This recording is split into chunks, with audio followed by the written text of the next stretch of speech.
Dr. Vrix-7 had spent 43 cycles studying the new species. The Corvani scientist stood in her laboratory aboard the research station Infinite Truth, her 4 arms working different control panels at once. Her compound eyes flickered through data streams that would have driven lesser minds to madness. The humans had joined the Galactic Council only 5 standard years ago. In that short time, they had become the most studied, most debated, and most confusing species in known space. Every other species in the galaxy followed predictable patterns. The Corvani were logical problem solvers. The Delphin swarm operated on collective intelligence. The Morthaki built through careful tradition. Every species had a model. Every species could be understood. Except the humans. Vrix-7 pulled up her latest research notes and felt her carapace tighten with frustration. She had run the same experiment 112 times. The results made no sense. "Computer," she said, "display the creativity assessment results for subject Human 47. The holographic display lit up the laboratory. It showed a simple test that the Galactic Council used to measure creative thinking. Every species scored within predictable ranges. The Corvani scored between 340 and 360 on average. The Delphin scored between 200 and 220. The mighty Vorthax, who built the first warp drives, scored between 400 and 420. Human 47, a young female named Sarah who worked as a food service worker on a cargo ship, had scored 847. "That cannot be correct," Vrix-7 muttered. She had said this many times before. The door to her laboratory slid open. Her colleague, Dr. Thren-4, walked in. He was older than Vrix-7 with a graying shell and slower movements, but his mind remained sharp. "You are still studying the humans," Thren-4 said. "It was not a question." "They break every model we have," Vrix-7 replied. "I have tested 300 human subjects. Their creativity scores range from 600 to over 1,000. No other species shows such variance. No other species scores so high." Thren-4 moved to stand beside her. His compound eyes studied the data. "Perhaps our tests are flawed." "I designed new tests, 17 different creativity assessments. The humans broke all of them." Vrix-7 gestured at another display. "Look at this. I gave them the Morthaki engineering puzzle. It has been used for 2,000 years. The fastest Morthaki solution time is 47 minutes. The average human solves it in 12 minutes, but that is not the strange part." "What is the strange part?" "They solve it in ways we have never seen, ways that should not work. One human solved it by breaking the puzzle and rebuilding it differently. When I told him that was not allowed, he asked why. I had no answer." Thren-4 made a sound of concern. "The Council is growing worried. The humans are changing things too fast. They have been in space for only 200 of their years. They should not be this advanced." Vrix-7 knew this well. When the Corvani first discovered the humans, they had expected to find a primitive species. Humans had only recently developed faster-than-light travel. By galactic standards, they were infants. But those infants were doing impossible things. "I have requested a human subject for long-term study," Vrix-7 said. "The Council approved it yesterday. A human volunteer will arrive tomorrow." Thren-4 carapace shifted in surprise. "They agreed. I thought the human government refused to allow their people to be studied." "This one volunteered. Apparently he found the idea interesting." Vrix-7 paused. "His name is Marcus Cole. He is what the humans call an artist." The word felt strange on her tongue. The Corvani language had no direct translation. The closest word meant something like one who makes useless things with purpose. Vrix-7 had studied the concept for months and still did not fully understand it. "What does an artist do?" Thren-4 asked. "They create things, not tools, not machines. Things that have no practical use but somehow matter to humans very much." Vrix-7 pulled up an image. It showed a human painting of a landscape at sunset. "This is what humans call art. It serves no function. It cannot be eaten or used or traded for resources. Yet humans have made such things for 50,000 years. Thren 4 studied the image for a long moment. It is colors arranged in patterns. Yes. Why? That is what I intend to discover. Marcus Cole arrived the next day on a small transport shuttle. Vrix 7 watched through the station's cameras as he stepped onto the docking platform. He was average height for a human, with brown skin and black hair that curled tightly against his head. He carried a large bag over one shoulder and looked around with wide, curious eyes. Vrix 7 met him at the entrance to the research section. She had studied human greeting customs and extended one of her 4 hands. "Welcome to Infinite Truth, Marcus Cole. I am Dr. Vrix 7. Marcus shook her hand. His grip was warm and gentle.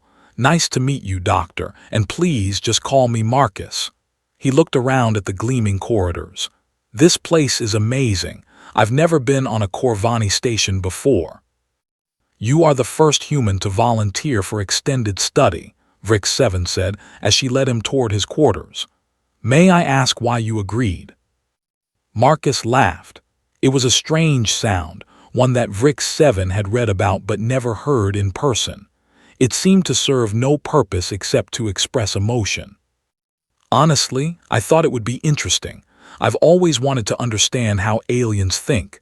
Figured this was a good chance to learn." He paused. "Plus, they told me I could bring my art supplies. Free room and board while I work on my painting. That's a pretty good deal." Vrix 7 filed this information away. The human had agreed to be studied because he wanted to study them. There was a strange symmetry to it. "Your quarters are here," she said, stopping at a door. "They have been modified for human comfort. The gravity is set to Earth standard. The temperature and atmosphere have been adjusted." Marcus stepped inside and let out a low whistle. The room was large by station standards, with a sleeping area, a workspace, and a window that looked out at the stars. "This is perfect," he said. He dropped his bag on the bed and immediately moved to the window. "Wow, I've seen stars from ships before, but never like this. The colors are different out here." Vrix 7 watched him carefully. He was already noticing things, already analyzing his environment. But his attention seemed to focus on strange elements, not the structural design or the life support systems or the practical aspects of the station. He was looking at colors. "We will begin the formal study tomorrow," Vrix 7 said. "Tonight, you should rest and adjust to the station's cycle." "Actually," Marcus said, still staring at the stars, "would it be okay if I started painting tonight? I have an idea and I don't want to lose it." Vrix 7 blinked all 6 of her eyes in sequence. "You wish to work. You have just arrived after a long journey." "Inspiration doesn't really care about schedules," Marcus said with another laugh. "When something hits you, you have to chase it. Otherwise it slips away." This made no logical sense. Ideas did not slip away. They were stored in memory for later use. But Vrix 7 nodded and left him to his work. She returned to her laboratory and began reviewing her research protocols for the 100th time. Tomorrow, the real study would begin. Tomorrow, she would finally understand how human creativity worked. She had no idea how wrong she was about to be. The first formal test took place in Laboratory 7. Vrix 7 had set up the standard Corvani creativity assessment, modified slightly for human anatomy. Marcus sat at a table covered with materials, blocks of wood, sheets of metal, tubes of colored paste, and various tools. "The test is simple," Vrix 7 explained. "You will be given a problem. You must solve it using any of the materials provided. I will monitor your neural activity and record your problem-solving process." Marcus looked at the materials with interest. "What's the problem?" Vrix 7 activated a holographic display. It showed a simple maze with a ball at the start and a goal at the end. You must move the ball from start to finish. You may use any of the materials. You may not touch the ball directly. Marcus studied the maze for a moment. Then he picked up a tube of blue paste and squeezed some onto his finger. "What are you doing?" Vrix7 asked. "Just thinking," Marcus said. He smeared the paste across a sheet of metal, creating a swirling pattern. "I like to move my hands when I'm working through a problem. Helps me think." This was not standard behavior. The Corvani solved problems through internal analysis. Physical movement was inefficient and distracting, but Vrix7 said nothing and continued recording. Marcus worked with the paste for several minutes, creating more patterns. Then he suddenly stopped. "Oh," he said, "that's clever." "What is clever?" Instead of answering, Marcus picked up the sheet of metal and bent it into a tube. He positioned it at the start of the maze, angled downward. Then he took a block of wood and carved a small notch in it. He placed the wood at the end of the maze and tilted the entire display slightly. The ball rolled down the metal tube, through the maze, and landed perfectly in the notch. "Done," Marcus said. Vrix7 stared at the maze. "You tilted it." "Yeah, the rules said I couldn't touch the ball. They didn't say I couldn't move the maze." "But the test assumes you will build a mechanism to push the ball." Marcus shrugged. Why build something complicated when something simple works? Vrix7 felt her carapace tighten again. This was the problem with humans. They did not follow assumptions. They questioned everything, even things that seemed obvious. "Your neural activity during the test was unusual," she said, checking her readings. "You were not focused on the maze for most of the time. You were focused on the paste." "Like I said, I think better when my hands are moving. The paste gave me something to do while my brain worked on the real problem." Marcus looked at the blue swirls he had created. "Actually, I kind of like this pattern. Mind if I keep it?" "The paste is testing material. So it's also pretty." He held up the sheet. "Look at how the blue catches the light. It reminds me of water." Vrix7 did not understand. The paste was simply a tool. It had no meaning beyond its function, but she noted the behavior and moved on. "We will try another test," she said. "This one is more difficult." The second test was the Delphin paradox. It was a logic puzzle with no correct answer. The Delphin had designed it to test how species handled unsolvable problems. Most species would work on it until they determined it was unsolvable, then stop. Marcus worked on it for 20 minutes. Then he wrote something on a piece of paper and handed it to Vrix7. She read it. It was not an answer. It was a story. "What is this?" she asked. "Well, the puzzle doesn't have a real answer," Marcus said. "So I wrote about why it doesn't have an answer. I turned it into a story about two travelers who realize they've been walking in circles. The puzzle becomes a metaphor for how sometimes we chase things that don't exist." Vrix7 read the story again. It was short, only a few hundred words, but it was strange. It made her feel something. She did not know what. "This is not a solution," she said. "No," Marcus agreed. "But it's a response. Just because a question has no answer doesn't mean it has no meaning."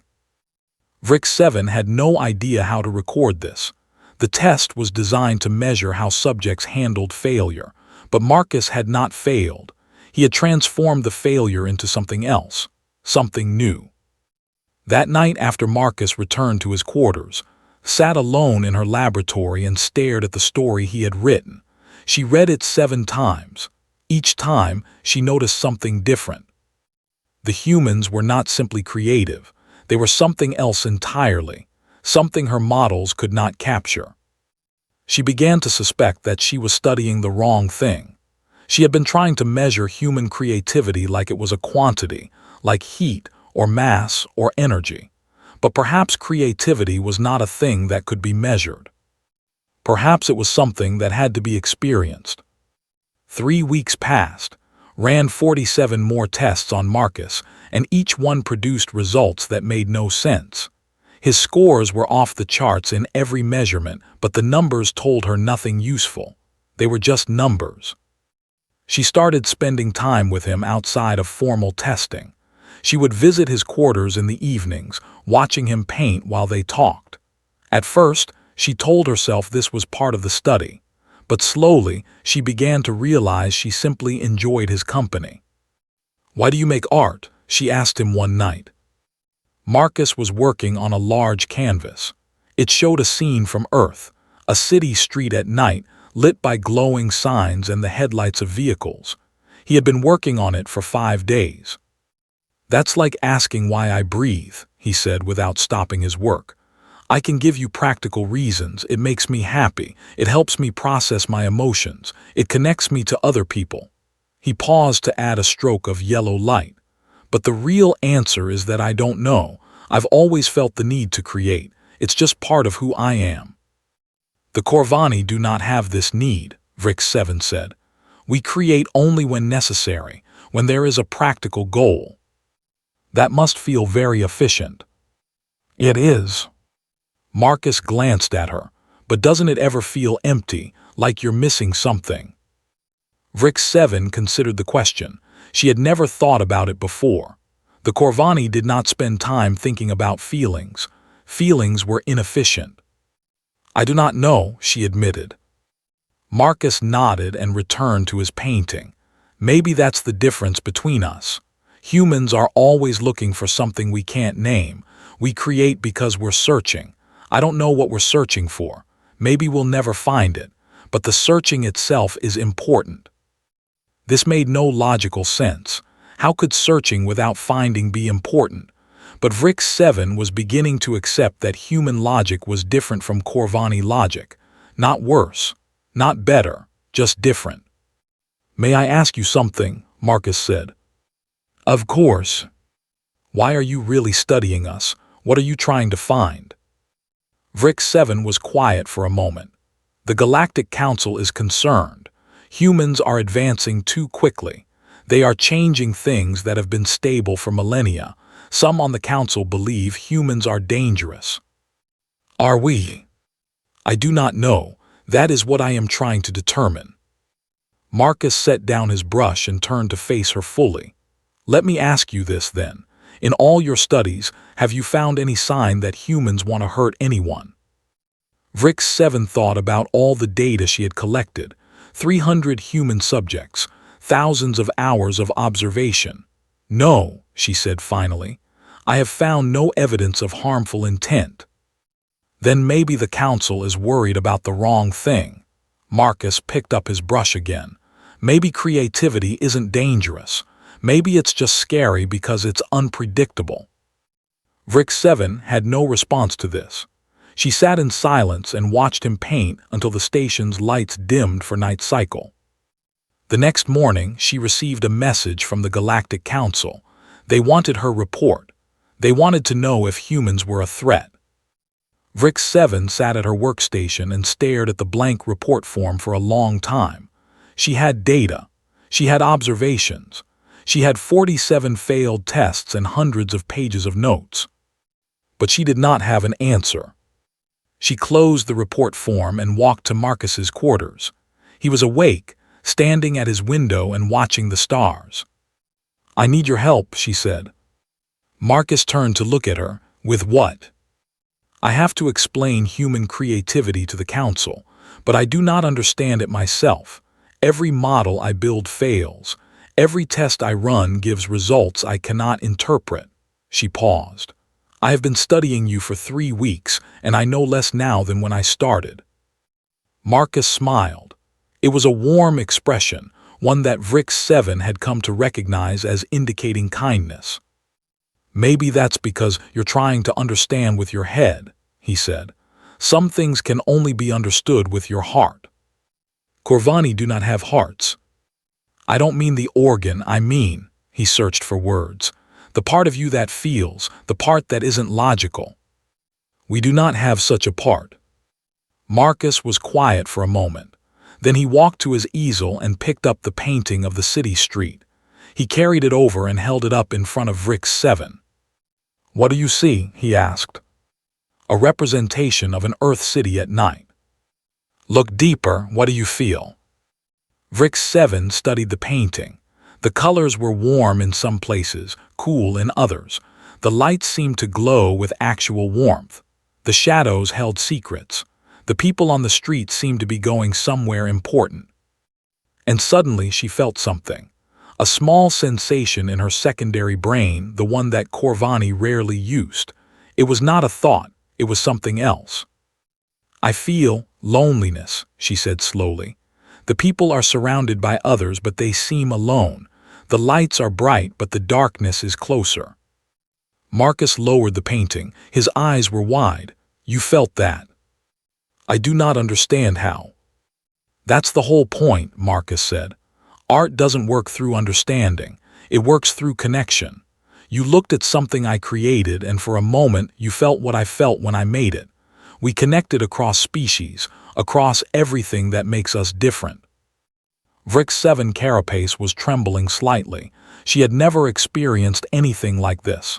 Is this what creativity is? Connection. That's part of it. Creativity is about reaching out.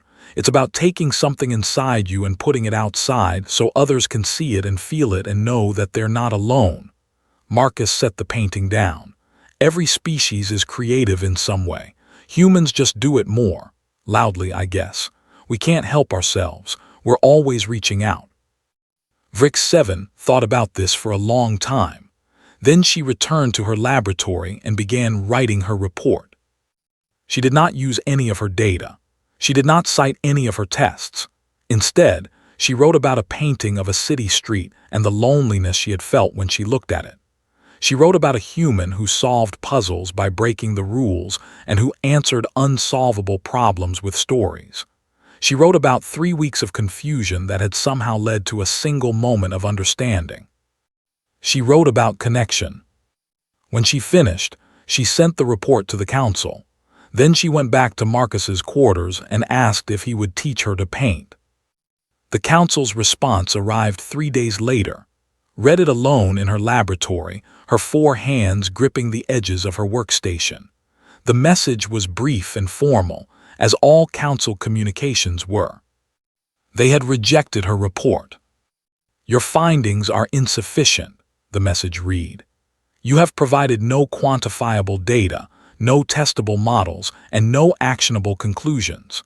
The Council requires a scientific assessment of human creative capabilities and their potential threat level. You have 30 days to submit a proper report, or your research privileges will be revoked." Vrick 7 read the message 3 times. Each time, she felt the strange sensation she had experienced when looking at Marcus's painting. The secondary brain, the one she rarely used, was active again. It was not processing logic. It was processing something else. She was angry. The Corvani did not get angry. Anger was inefficient. It clouded judgment and wasted energy. But Vrick 7 was definitely angry now. She had given the council something real, something true, and they had dismissed it because it did not fit into their models. She understood suddenly why humans created art. Marcus was in the station's observation lounge when she found him.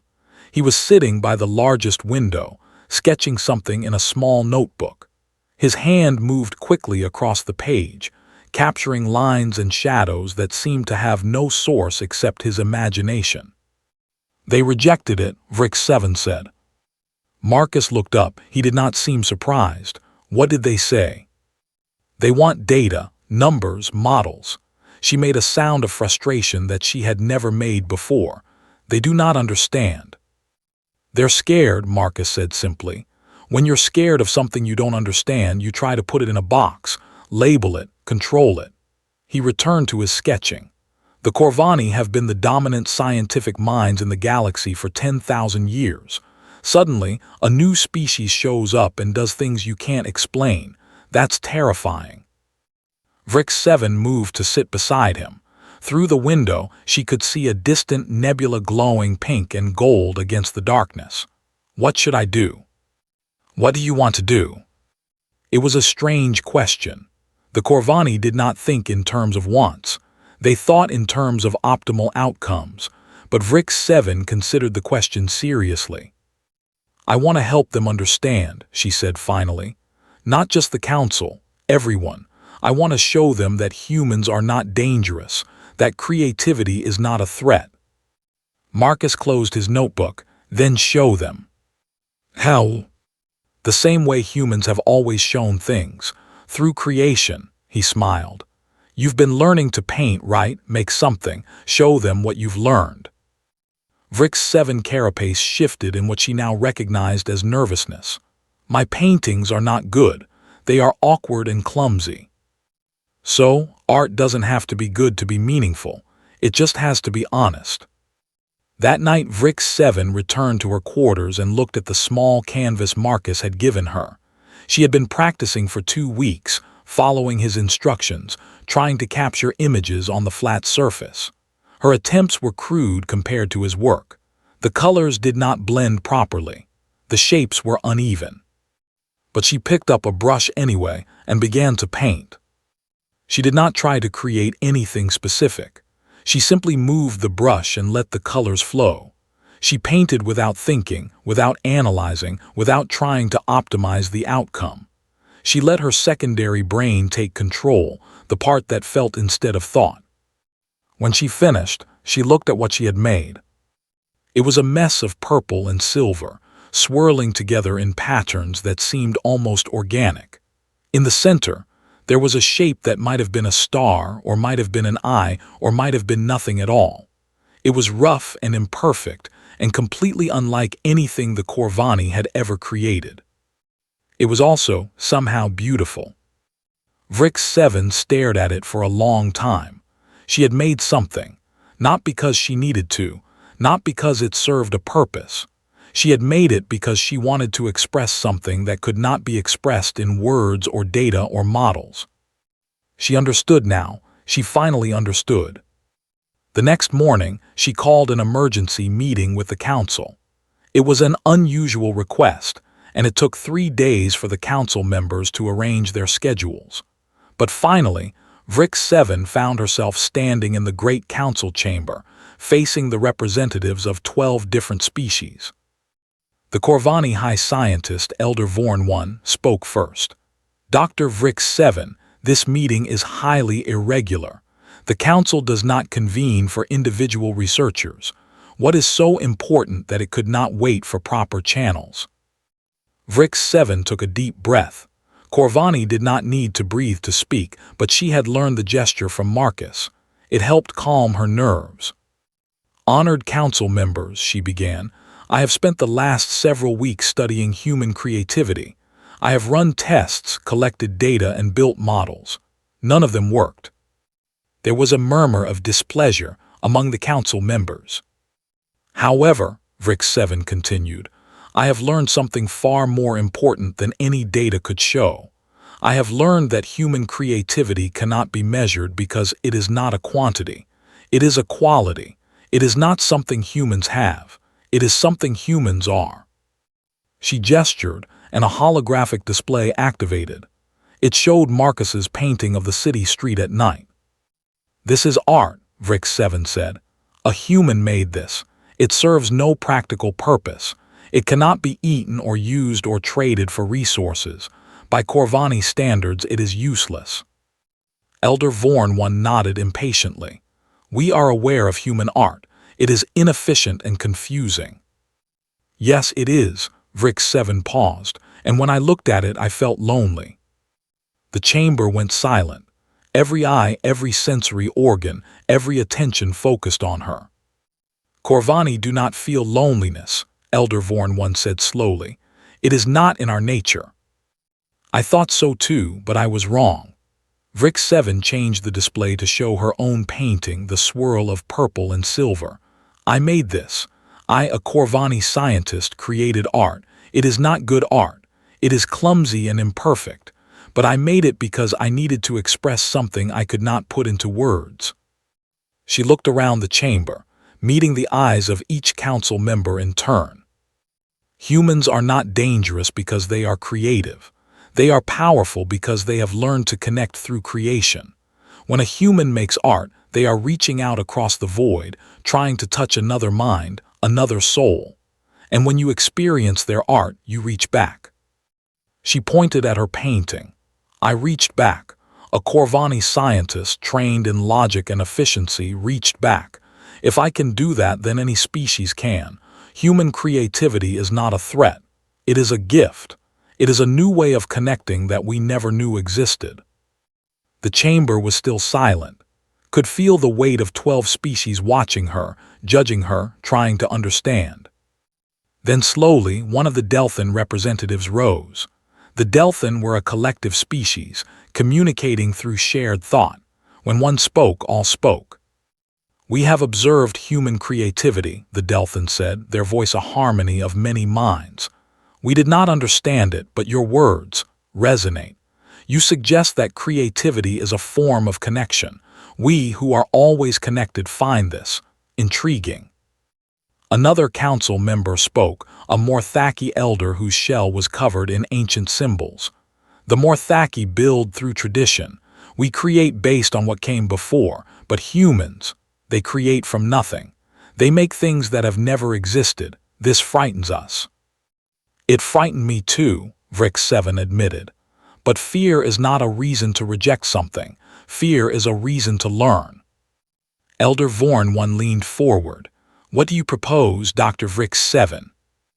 Vrix7 had thought about this. She had prepared an answer that was logical and efficient, one that would appeal to the Corvani mind, but she discarded it. I propose that we stop trying to measure humans, she said. I propose that we learn from them instead, not through tests and data, but through experience. Let their artists come to our worlds. Let them show us what they see, what they feel, what they create, and let us try to create in return. She held up her painting. I am not a good artist, I may never be, but in making this I learned something about myself that I never knew. I learned that there is more to existence than logic. There is also beauty. There is meaning. There is connection. She set the painting down. That is what humans offer us. That is their gift, and I believe we should accept it. The vote took 3 hours. 3 hours of debate, discussion, and disagreement. But in the end, the council reached a decision. They would create an exchange program. Human artists would be invited to visit every world in the Galactic Council. They would teach, create, and share their gift of creativity. And citizens of other species would be invited to learn, to experiment, to discover what they might create. It was not a complete victory. Many council members remained skeptical, but it was a beginning. When Vrix7 returned to the research station, Marcus was waiting for her in the docking bay. He was grinning, that strange human expression of joy. I heard what you did, he said. Everyone's talking about it. The Corvani scientist who learned to paint. Vrix7 felt her carapace shift in what she now recognized as embarrassment. It was necessary. They did not understand. And now they have agreed to try. She paused. You were right, some things cannot be explained, they must be experienced. Marcus nodded. So what happens now? Vrix7 looked out the viewport at the stars. Somewhere out there, on 1,000 worlds, beings were going about their lives, following their models and their traditions and their logic. They had no idea that everything was about to change. Now, she said, we create. 1 year later, the galaxy was different. Vrix7 stood in the grand gallery of the Universal Cultural Center, a new station built specifically for the exchange of art and ideas. Around her, beings of a dozen species moved through halls filled with creations they could never have imagined.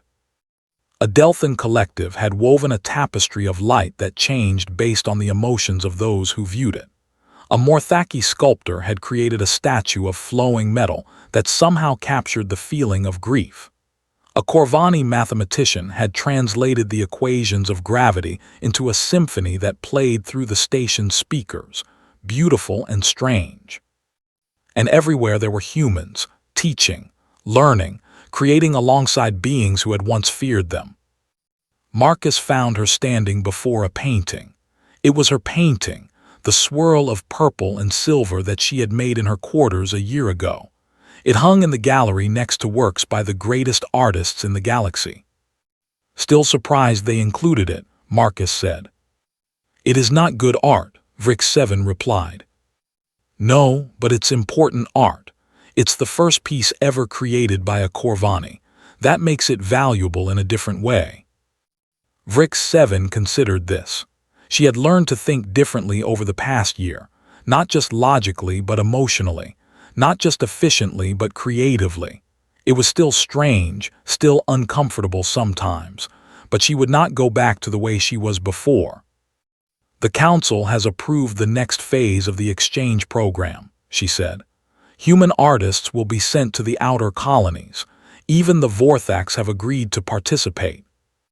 Marcus whistled. The Vorthax, they don't agree to anything. They were convinced by a human poet who translated their creation myths into song. Apparently, it made several Vorthax elders weep. Vrix 7 paused. I did not know the Vorthax could weep. Neither did they, probably, Marcus smiled. That's the thing about creativity. It shows us parts of ourselves we didn't know existed. A group of young beings passed by, a mix of species all chattering excitedly in the common tongue. They were students from the new Academy of Creative Arts, the first institution of its kind in galactic history. A year ago, such a place would have been unthinkable. Now, it had a waiting list 3 years long. Do you remember what you told me when we first met? Vrix 7 asked. You said humans create because they are searching for something. I remember. Have you found it yet? Marcus was quiet for a moment. He looked around the gallery, at the art and the beings and the impossible reality of what they had built together. I think maybe I was wrong, he said finally. I don't think we're searching for something we've lost. I think we're searching for each other. And every time we create something, every time we reach out across the void, we find a little piece of that connection. He turned to look at her, his dark eyes warm with something that Vrix 7 had learned to recognize as friendship. I found you, didn't I? A Corvani scientist who taught herself to feel. That's worth more than any answer I could have been searching for. Vrix 7 felt her secondary brain activate, the part that processed emotion instead of logic. It was becoming easier to access now, more natural. She felt gratitude and joy and connection, all the things she had once believed Corvani were incapable of experiencing. Thank you, Marcus, she said. For what? For showing me that there is more to existence than data and models. For helping me understand that the things which cannot be measured are often the things which matter most. Marcus reached out and took one of her hands in his. It was a human gesture of affection, one that would have seemed strange and inefficient a year ago. Now, it felt right. Thank you for listening, he said. Most species don't. They see something they can't explain and they get scared or angry or dismissive. You could have done the same thing. Instead, you tried to understand. That takes a different kind of courage than most people realize. They stood together in silence, watching the beings move through the gallery. Somewhere, a Corvani child was laughing at a painting of a silly creature. Somewhere else, a Morthaki elder was crying at a sculpture of loss. The galaxy was feeling things it had never felt before, and it was all because of one small species that refused to stop creating. The scientists of the galaxy had spent years trying to build models that could explain human creativity. They had failed. They would always fail, because creativity was not something that could be captured in equations or reduced to data. It was wild and unpredictable and beautifully, gloriously inefficient. And that Vrix 7 had learned was exactly the point. The humans had given the galaxy a gift that could not be measured or quantified or controlled. They had given the galaxy the ability to feel, to connect, to create for no reason other than the joy of creating. The Xeno scientists would never explain it. Their models would never capture it. And perhaps that was the most human thing of all. Some things, the truly important things, could only be experienced. Outside the gallery window, the stars burned bright against the endless dark. Beings of every species looked up at them and wondered. They painted them and sang about them and wrote stories about the mysteries they held.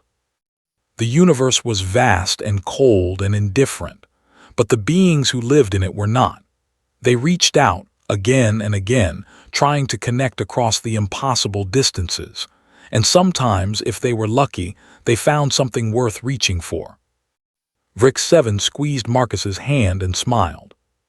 It was not a Corvani expression. It was something new, something she had learned from the humans. It was hope. And hope, she had discovered, was the most creative thing of all.